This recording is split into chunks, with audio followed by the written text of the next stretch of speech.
விஷயத்தை தள்ளி போட்டுக்கிட்டே இருக்கேன். What should I to? Very good question. இப்போ இது நிறைய பேருக்கு இருக்குது. அதாவது அவங்க வந்து ஐ எம் லேசி அப்படின்னு நினச்சிப்பாங்க. நான் ப்ரோகாஸ்டினேட் பண்ணுறேன், எனக்கு ஒன்றும் தெரியல, எல்லாரும் பண்ணுறாங்க, நான் பண்ணுறதில்ல அப்படின்வாங்க. ஆக்சுவலாக வி ஹாவ் டு அண்டர்ஸ்டாண்ட், நம்ம பாடியில் நம்ம ஃபிசிக்கலாக தான் நிறைய பார்த்துட்ருக்கோம்.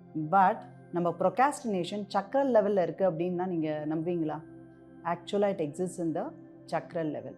ஏன் அப்படின்னா energy place and very important role. எனர்ஜெட்டிக்காக இருக்கும் அப்படின்னு சொல்லுவோம். ஸோ ஃபிசிக்கல் பாடியோட எனர்ஜி லெவலில் போய் பார்த்தோம் அப்படின்னா இதை பற்றி புரிஞ்சுக்கலாம். பேசிக் சக்ரான்னு ஒன்று இருக்குது. அதாவது நம்ம மூலாதாரத்தில் இந்த தண்டுவடைக்கு கீழே ஒரு சக்ரா இருக்குது, அது எனர்ஜி லெவலில். இது மூலாதார சக்ரா அப்படின்னு சொல்லுவாங்க. ஸோ இந்த சக்கரங்களில் நம்மளுக்கு 11 மேஜர் சக்ராஸ் இருக்குது. இந்த சக்ராவில் பேசிக் சக்ரா சரியாக வலுவிழந்து ரொம்ப ஒர்க் பண்ணலை அப்படின்னா இது வந்து மண்ணின் மையம்.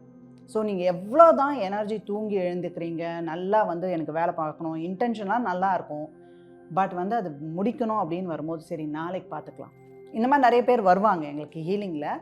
அதே மாதிரி இன்னொரு சக்கரம் வந்து மெயின் வந்து ஆக்ஞா சக்ரா. நல்ல தாட் இருக்கும், இதுதான் பண்ணணும்னு தெரியுதுன்னா அப்போ ஆக்ஞா சக்ரா வந்து நல்லா ஸ்ட்ராங்காக இருக்குது அப்படின்னு அர்த்தம். ஸோ உங்களுக்கு என்ன பண்ணணும்னு தெரியும், பிற்காலத்தில் இது தான் நடக்கும்னு தெரியும், ஏன்னா அப்போ வந்து ஆக்ஞா சக்ரா நல்லா இருக்குது அப்படின்னு அர்த்தம். இந்த ஆக்ஞா சக்ரா நல்லா இருந்தது அப்படின்னா அவங்களால வந்து டெசிஷன் மேக்கிங் இதெல்லாம் பண்ண முடியும். ஓகே நான் இதை டிசைட் பண்ணிட்டேன் அப்படின்னு சொல்லிடுவாங்க.